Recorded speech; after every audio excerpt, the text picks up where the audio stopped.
Wow, look at this. Wow, boy, there'll be a lot of great meat here. Hey everybody, welcome to another edition of Harrod's Cookhouse Field to Table. Lots of good things to eat on an elk. We love eating elk steak. And today we're going to make chuck wagon pepper steak. Looks like I have a lot of work to do, so I guess I'd better get started. Outdoorsmen have been providing fresh food for American family tables for generations. Hunting and fishing is a way of life for our family, and we enjoy cooking delicious fish and game meals. We want to share our recipes with you. This week we are making elk pepper steaks, served with corn casserole and lemon green beans. An apple crisp will complete our savory meal. The steak is wonderful. This is Harrod's Cookhouse Field to Table. Hi everybody, welcome to another edition of Harrod's Cookhouse Field to Table. I'm Rich Harrod and I'm here at the Whitewater Lodge right here in Leavenworth, Washington. This is a great place for a group of people to come for meetings or just a family getaway, and we love coming here to cook our Fish and Wild game. Today we're making elk pepper steaks, corn casserole, a lemon green beans, and an apple crisp, which Vicky's going to help me with a couple of these things a little bit later. So I wanted to talk to you a little bit about elk steak. What I have here are two steaks that I'm going to cook up for Vicky and I, making the elk pepper steak. And I got this recipe from this old cookbook that I've had for a long time called the Pioneer Cookbook, and it was compiled by the Powder Valley Pioneers. I grew up in a little town in North Powder, Oregon, and we always used to have potlucks at the school, and the ladies in the valley always brought some of the greatest dishes, and they put all the recipes together and sold these for fundraisers. And the best thing about a small community like that is you not only learn from your parents, so you didn't just get handed down the recipes from your mom and your dad, but you're also getting handed down the recipes from everybody in the community, and that made the community very close. And we just love this. You can see it's all tattered and torn because we'd use a lot. And the elk pepper steak is one of the recipes that are in this cookbook.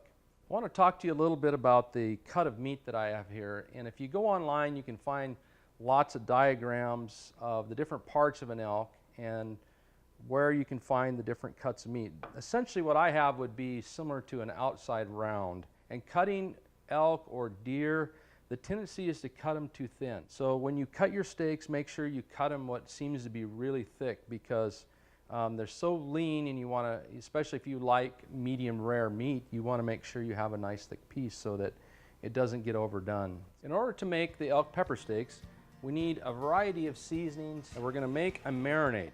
Take a fork to your elk steak and just poke it full of holes all the way through. That way the liquid and the seasoning from the marinade that we're making will get incorporated into the meat. That's just going to help a little bit. And then we're going to take our Northwest steak seasoning. This is our very own seasoning that we make, and we're going to sprinkle a little bit on both sides.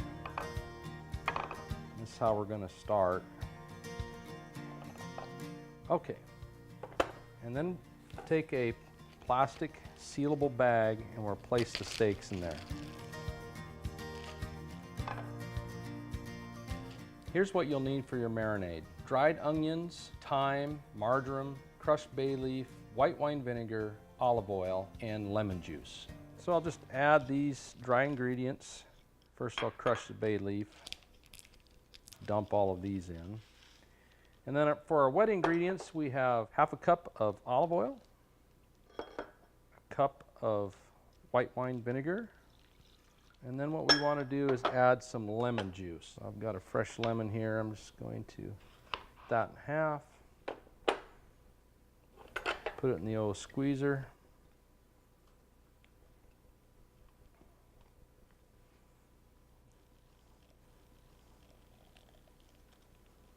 A nice fresh lemon in there, just like that.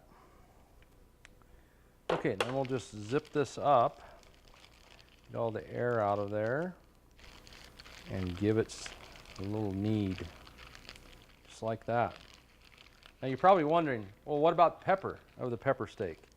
And we'll be adding the pepper when we go to the grill. So that's all we do for the marinade.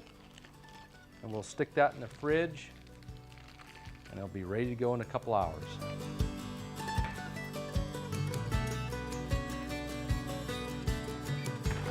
Coming up after the break, I visit with Work Sharp Pro Staff Scott Fletcher, and we discuss the field sharpeners we like to use, and I make a hearty corn casserole.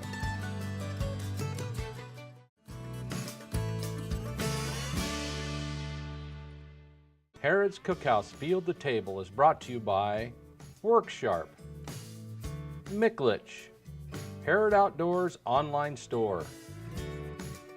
This is Harrod's Cookhouse Field to Table. Well, today I'm visiting with Scott Fletcher, who's a pro staffer for Work Sharp, and I thought it might be kind of interesting, Scott, just to talk about the field sharpeners that Work Sharp makes. So, you know, when getting our elk, we had used the guided field sharpener. Is that one of your favorites to use? Oh, it's definitely my favorite. Yeah. So, what are some of the features of the guided field sharpener that you like? Well, one thing, it's got a hook sharpener. I really like that.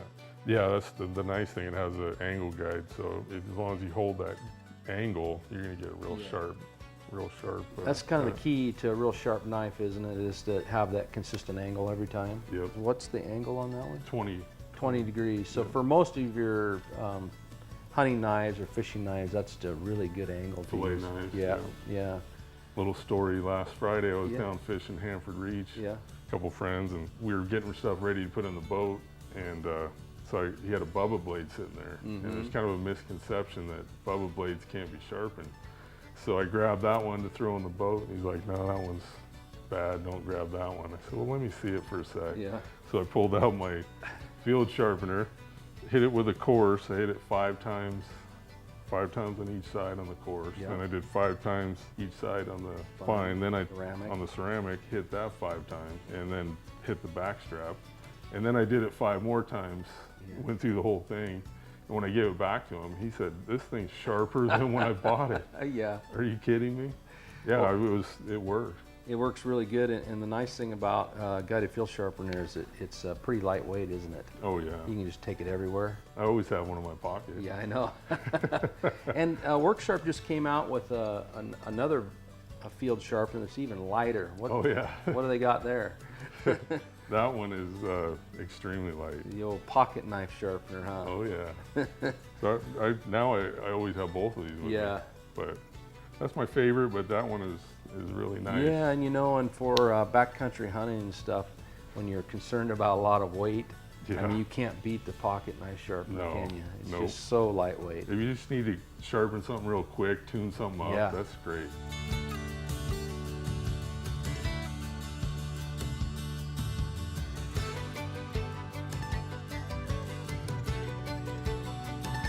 Welcome back to the Whitewater Lodge. We have our steaks and the marinade in the refrigerator, but they need to go a little bit longer, so I'm going to start making the corn casserole.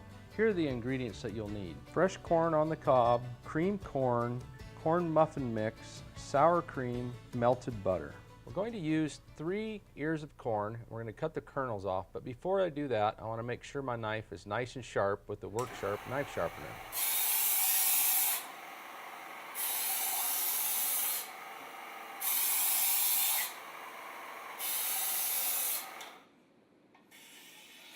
Okay, that'll make our job a lot easier. We've used this trick before, but a bunt pen works great to cut the kernels off. You just put the corn right in the center of the pan, and then all the kernels fall on the side. It's super easy.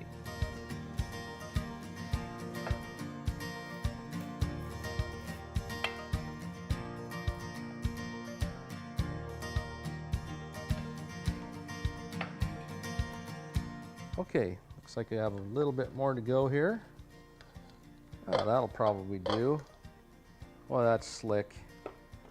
Now I'm just going to transfer this to a bowl. We can mix our other ingredients.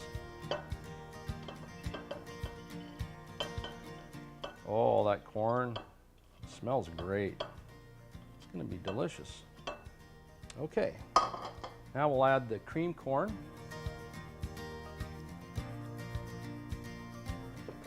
Sour cream. Our corn muffin mix,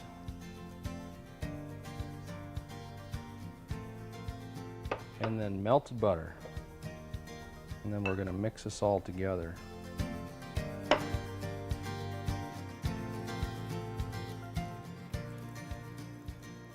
All right, that looks pretty good. Now I have a pre-greased 9x13 pan, and I just place the mixture into the pan like that. Spread it out nice and even.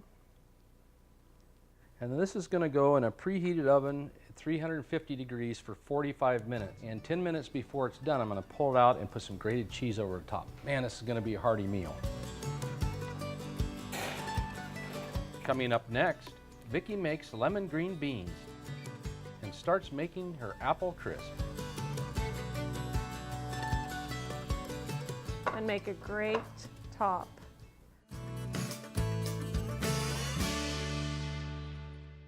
Harrod's Cookhouse Field to Table is brought to you by Worksharp, Micklich, Harrod Outdoors online store.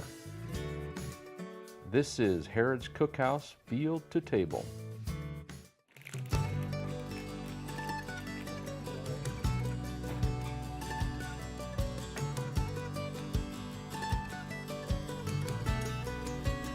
Looks great.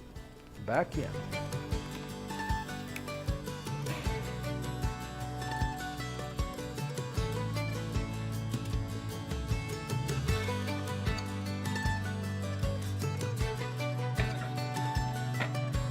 Now that Richie has the steaks all ready for the barbecue, I'm going to make some lemony green beans to go with it. This is what you'll need. You'll need about a pound of fresh green beans, the juice of half a lemon, 2 tablespoons of olive oil, some freshly ground salt, and some pepper. First thing I need to do is I need to cut the ends off the green beans. So I'll take a few minutes to cut the ends off the green beans and get them into the bowl.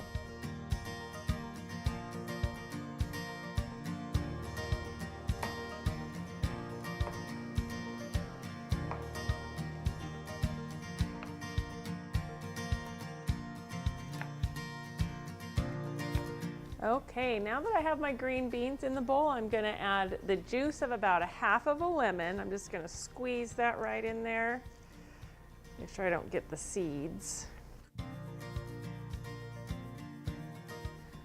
A few tablespoons of olive oil.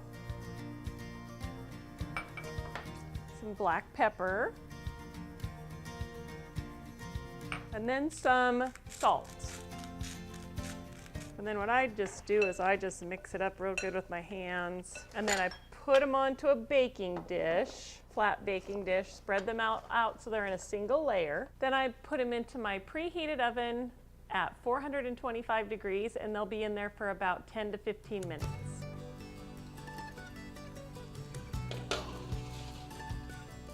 Okay, now that I have the green beans in the oven, I'm going to get started on my apple crisp. First thing I like to do is I like to choose my apples. We're lucky here in the valley. We have lots of different kinds of apples. I like to use some Goldens because they cook up nice, some Galas, any kind of cooking apple works. So I just slice them and peel them and get them ready to go. I peel my apples and then I just slice them right into a bowl.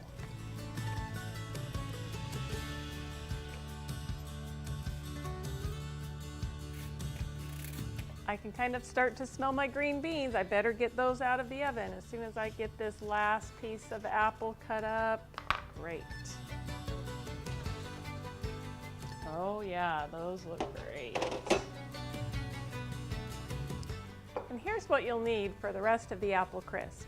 You'll need about 5 apples of different varieties, some oatmeal, I use quick cooking oatmeal, flour, some nuts and butter, and some brown sugar. And that's the topping. And then to put with the apples, I put a little bit of cinnamon and some brown sugar and a little salt. First thing I do is I sprinkle a little bit of cinnamon on my apples. Then I like to use brown sugar in my apple crisps. Some people use white sugar. And then the other thing I like to do is I like to give it a little bit of a salt just to bring out that flavor. Not very much, just a little bit, and that will help bring out a little bit of that apple and that sweet flavor. And I mix these really well, get that cinnamon all incorporated in that brown sugar, sweeten up my apples. And I put it in, this one's going into an 8x8 pan. And I just put my apples right in there. And then I assemble the topping, and I just do it right in the same bowl. First thing I put in is some quick cooking oats, the 1-minute oats. And then about an equal amount of flour as the oats. Some more cinnamon, because cinnamon's always good with apples. That makes a great flavor combination. And some more brown sugar. And I give that a good mix. Mix that up really well. And then the best part is the butter. And I like to use softened butter just because it smooths it out pretty easily. Some people like to use cold butter, but I like to use the softened kind. And now that that's mixed up so the butter's about the size of little peas, I like to add a few nuts. These are pecans. You could use walnuts, whichever kind, or you don't have to put them in, but I like that little bit of crunch in my apple crisp. And then I just carefully sprinkle it right onto these apples. I put this in a preheated oven at 350 degrees for between about 35 to 40 minutes. I just kind of keep checking it. When it's nice and bubbly, I know that it's done. Coming up after the break, the pepper steaks head for the grill. We serve our meal and enjoy the banks of the Wenatchee River.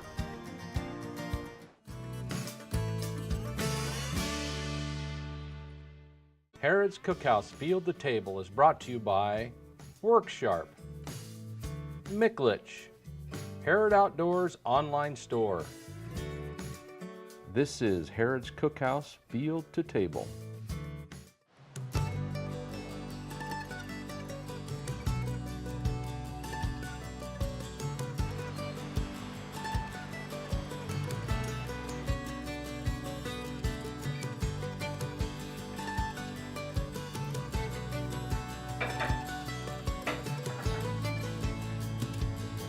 Well, the steaks have been marinating for a couple hours. I'm going to take them out of the fridge and get them on the grill. Boy, those look pretty good. So I'll just take them out of the plastic bag. Got the grill warmed up outside.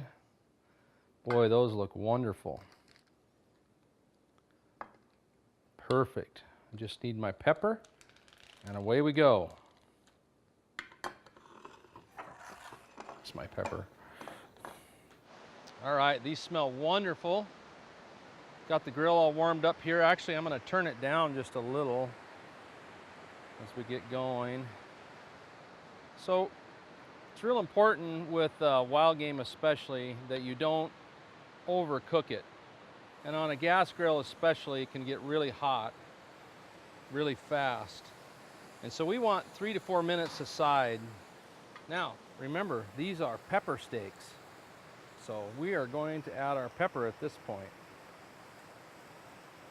Pepper these up. And when we turn them, we'll add a little bit more on the other side too. There we go. So about 3 minutes on that side, we'll turn them over.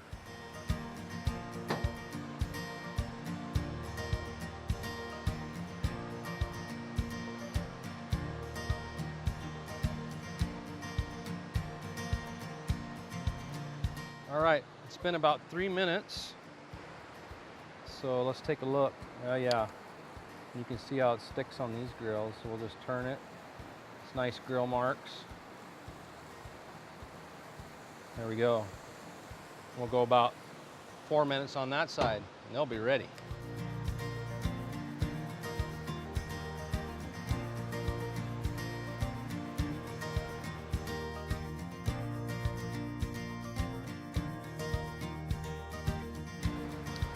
All right, it's been about 3 to 4 minutes. If you kind of push on the steak a little bit, you can just see it bounce back. That's what you want. If it gets overdone, then they're pretty tough. So we still want it to be medium or medium rare. Those look wonderful. Now, another important part is to let them rest. So I'm just going to take these inside and let them rest for a while.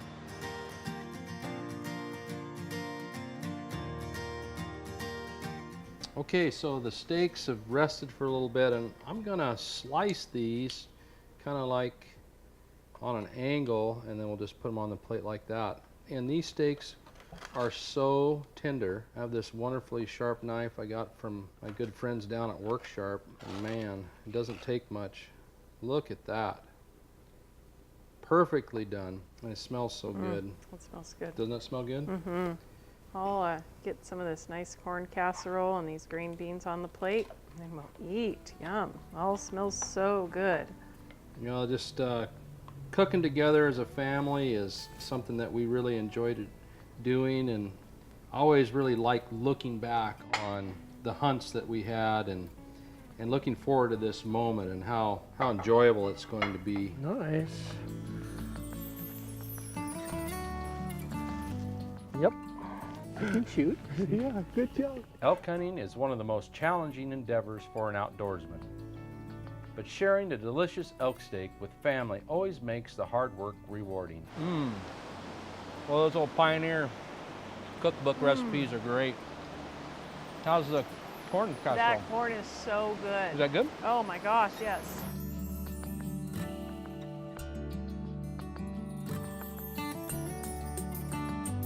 Every time I prepare a wild game meal, I reflect on those special times afield. And so ends another journey from field to table.